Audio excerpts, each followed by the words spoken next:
Hey, what's up, guys? This is Sherm. And this is Tamika. And welcome to the A-Listers podcast. So, dealing with church, definitely different. Oh, yeah, absolutely. Yeah, definitely 2020 was different. the first time in a long time that I did not attend church on Easter Sunday. Wow. And I did, it just felt so weird. It felt so different.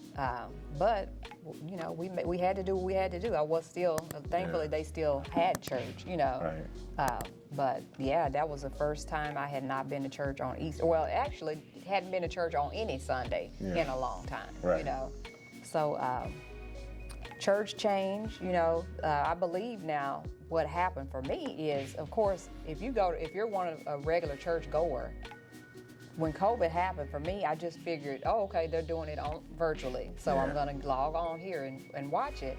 But it also gave me the opportunity to watch other services, because I didn't have to get up, get dressed, do makeup, Right. any of that. Exactly. I could get up. I still designated that time to sit still and watch instead of trying to clean and, Yeah.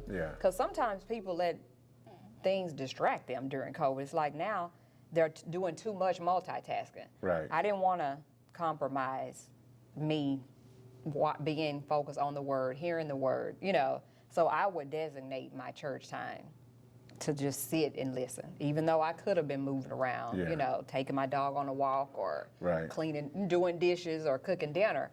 I always designated that time to sit. I was doing all that take stuff. Notes, because I take notes, and you go to my church, so you know what when we take notes, what they say. Words rule the world. I was still wanting my notes taken. So I would sit down and designate. Now, not necessarily for all services, but my church, my home church. So I had the opportunity to take advantage of hearing word. And what I found though is the few people I was listening to were speaking the same word, so I knew it was the Holy Spirit, dealing with me. It's funny, because sometimes there is that movement of God in the kingdom, where He said, "Hey, here's what my people need to know." Right. So I think that's dope whenever you run across that. Yeah, and I didn't even listen to the same people all the time. So it was like this Sunday I would do my church, and then I might listen to Potter's House Fort Worth or Potter's House Dallas or Michael Todd's church, or Steve Furtick. Those are some of the main ones I listen to. Yeah. So, but the one or two that I would select that particular Sunday would be very similar messages, or either they somehow tied together. So, but I liked that I was able to get that more word, on that day, because it didn't take away from any time that I was spending at church. Right, exactly. So. And I think, I think the biggest thing I missed was the fellowship. The worship is still very different. Worship is different at home. Yep, you got to really get into that spot and be focused to really, tune into it.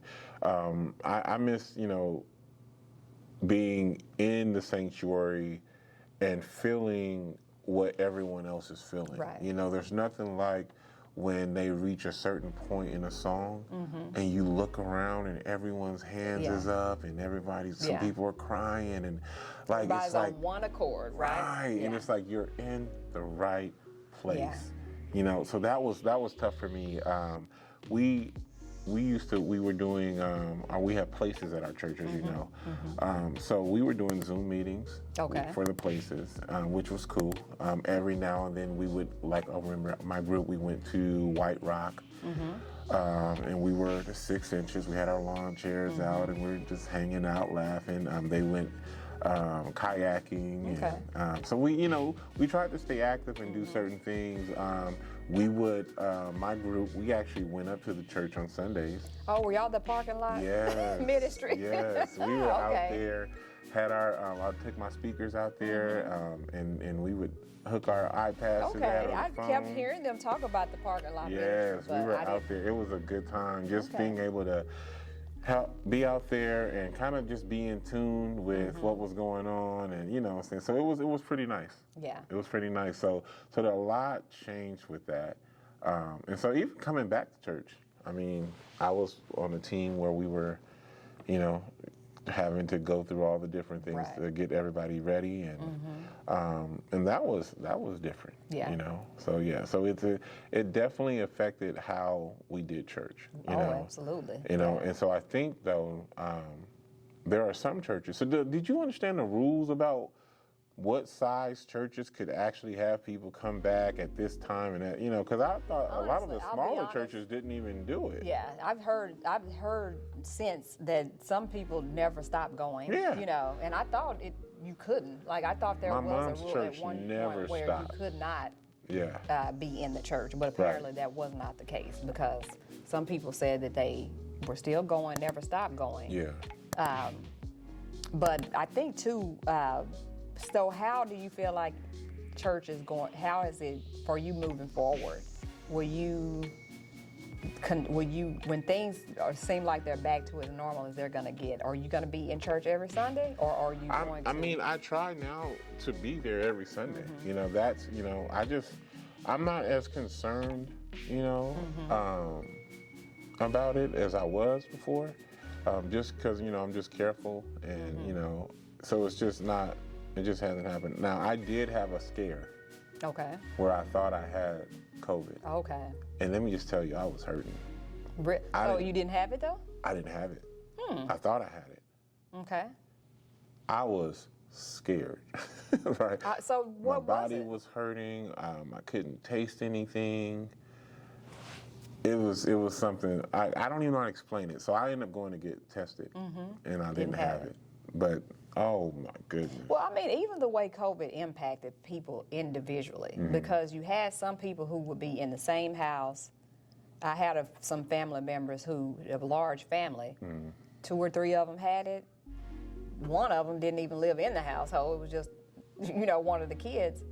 And then half the other ones that lived in the house did not have it. So it's like, I don't know, that's what always made me wonder. It's like, what is it? Is it the person's immune system?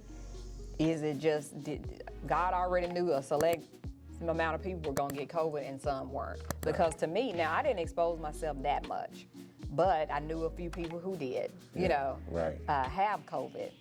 And I just, you know, for me, I didn't get it. You know, I didn't ever think I had it either. But it just impacted so different. Like saying, I guess what I never could now here's an interesting story for it. One of my coworkers said that her nephew signed up to go get the tested. He wasn't able to make it. But a week or so later, he got a letter in the mail telling him he tested positive. What? Yeah. So part of me, for a while, did not know if COVID was really real.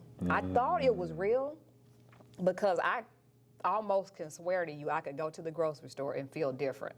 Yeah. You know, like I just feel like it was germs in the air. What do they call it? Hypochondria or something? And I would feel different, you know, like my head had started hurting or something. But I don't know. I could never connect the dots on COVID. Like who got it, who didn't get it. So wait, he was supposed to go get a test.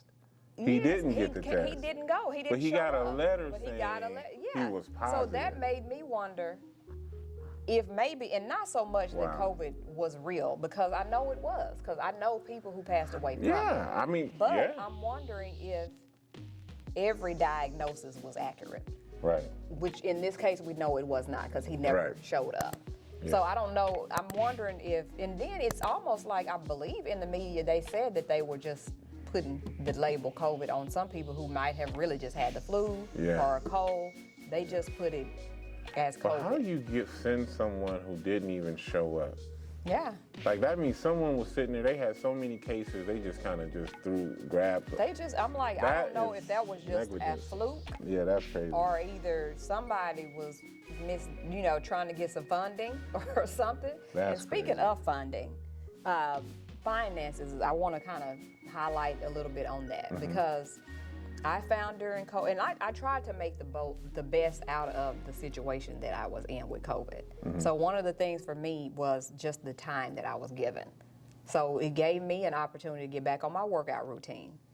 Like I said, hey, if I'm at home, then I could be doing this prayer on Thursdays. I don't have to leave, the house. But also, I realized, like, of course, I stopped eating on March 16th out. So I started haven't eaten cooking. since March? No, I'm messing with you. Out. I said out.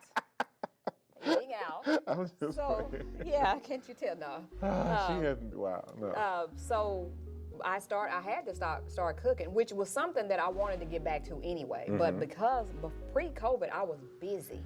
So I just had not found time to really stop and cook every single day. And it's just me. So it was easy to just pick up something, go home, eat it, go to bed, read, relax, whatever. That, and then also, that helped me save money.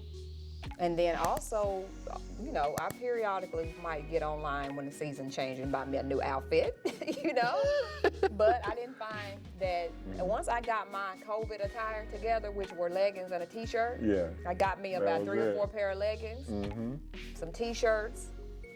That was it. I saved a lot of money because I wasn't doing any spending on clothes and shoes, and then also makeup, didn't need it. Right. Gas, you can save on gas. Even my stuff that I use, like my not conditioner, I keep wanting to say conditioner, but my stuff that I put on before my makeup, creams and stuff like that.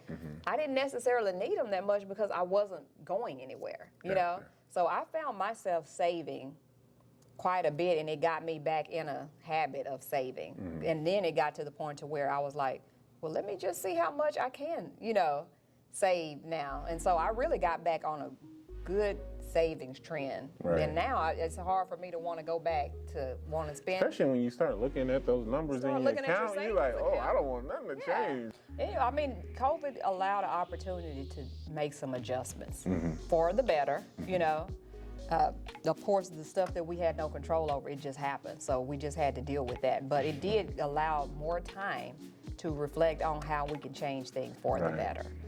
It also reflected on how I operate with my family members. I don't see, I'm not able to see them as much. Now I'm seeing them. How do we still get to see each other?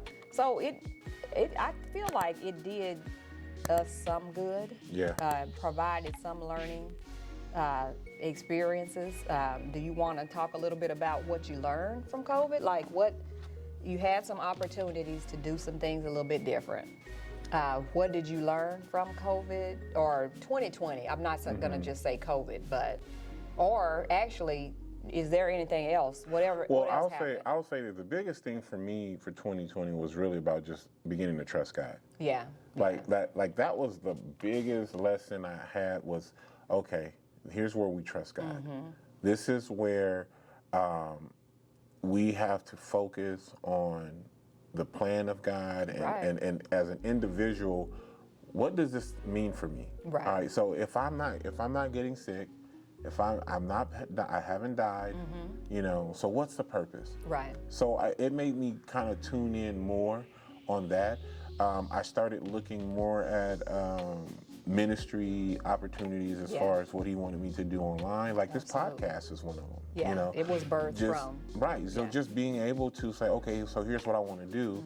Of course, I went to YouTube University and learned a lot of stuff so that I can be better at producing different things, musically. And I made we did a good, 9 or 10 songs. And we're now doing videos for them with my artists. So I really just learned that even through God, with God, through this tough situation, trusting God is so important. And it always takes me back to Jeremiah 29:11, where he says, I know the plans I have for you. And it was so crazy that during that time, they're getting ready to go into bondage, and he's telling them that to be fruitful and multiply. And it's like, wait, you're telling me I'm finna go through this bad situation, but I'm supposed to be fruitful? And ain't nobody thinking about Right, nothing. Having no kids. Right. You better get away from me. You talking about some Right. kids, you know. But the point behind it was he's saying, hey, you have to trust me. I have a plan for you. This is a part of my plan. Right. But I have a plan is to give you hope in the future. Yeah. To make you prosperous. You're going to be okay. Yeah. You know. Yeah. And so that was the thing that God and I really got on the same page with what he wanted for me. Yeah. So I think that would be the biggest thing that I learned I have for 2020. Right. Yeah, I mean, because really, it was about trusting God. You did not know what was going to happen from day to day. I know on one of our old podcasts, I was singing one day at a time. Right. But it really was. Also, just using that time wisely. To me, I think that may be the biggest lesson I learned is using the time that I got to operate in purpose. Like I said, continue praying, be even more specific in prayer. Focusing, okay, God, what have I not done yet that you purpose and plan for my life?